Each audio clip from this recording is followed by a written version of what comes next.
স্ত্রীর ক্যারিয়ারের কথা ভেবে এক অবিশ্বাস্য সিদ্ধান্ত নিলেন স্বামী। স্ত্রীর চাকরি করার ইচ্ছাকে প্রাধান্য দিতে এত বড় ত্যাগ। সমাজকে বড় আঙুল দেখিয়ে স্ত্রীকে সামনে এগিয়ে দিলেন ভারতীয় এই যুবক।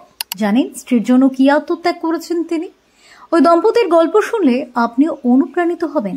একজন স্ত্রী তার স্বামীর জন্য নিজের ক্যারিয়ার থেকে সবটুকু নির্দ্বিধায় বিসর্জন দিয়ে দেন। হ্যাঁ, এটাই ভারতীয় সমাজের পরিচিত ছবি। কিন্তু এর উল্টোটা যদি হয়?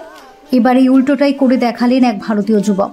স্ত্রীর স্বপ্ন পূরণ করতে নিজের কেরিয়ার ছেড়ে বিদেশে পাড়ি দিলেন ভারতীয় ফিটনেস ও নিউট্রিশন কোচ কানভ ভোহরা। আর তাই গতানুগতিক সেই প্রথা ভেঙে স্ত্রীর চাকরির সুযোগকে প্রাধান্য দিয়ে নিজের কেরিয়ার ত্যাগ করে আয়ারল্যান্ডে পাড়ি দিলেন ওই যুবক।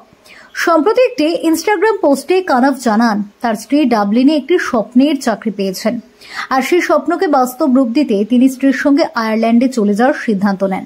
এই পোস্টে কানভ তার স্ত্রীকে সবচেয়ে বড় সমর্থক হিসেবে উল্লেখ করেছেন, যিনি তার কেরিয়ারের শুরু থেকে পাশে ছিলেন।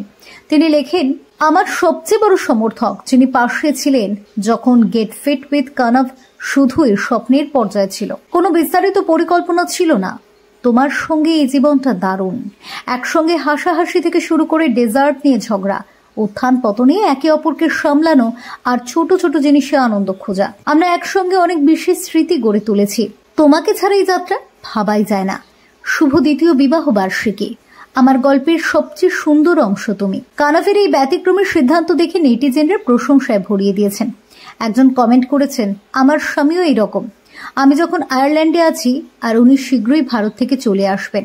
আরেকজন লেখেন, একজন পুরুষ তখনই এমন কিছু করতে পারেন যখন একজন নারী তাকে নিঃস্বার্থভাবে ভালোবাসেন এবং সমর্থন করেন। কানভ, তুমি ভাগ্যবান। অন্য একজন কমেন্ট করেন, তোমার মতো পুরুষ সত্যি আশীর্বাদ। নিশ্চয়ই তিনিও তোমার জন্য একই কাজ করছেন। এক নিখুঁত উদাহরণ। সবসময় নারীকে যে স্বপ্ন ছেড়ে দিতে হবে এমনটা নয়। ঈশ্বর আশীর্বাদ করুন তোমাদের দুজনকে। এই দম্পতির গল্প প্রমাণ করে যে একটি সম্পর্ক তখনই পূর্ণতা পায় যখন দুই সঙ্গী একে অপরের স্বপ্নকে সমানভাবে গুরুত্ব দেন। সেই সঙ্গে এই ঘটনা বহু মানুষের কাছে কোনো প্রেরণার উৎসও হয়ে উঠেছে। আপনাদের দাম্পত্য বা প্রেমের সম্পর্ক কেমন, সেই গল্প ভাগ করে নিতে পারেন আমাদের সঙ্গে। Bureau report, doctor time.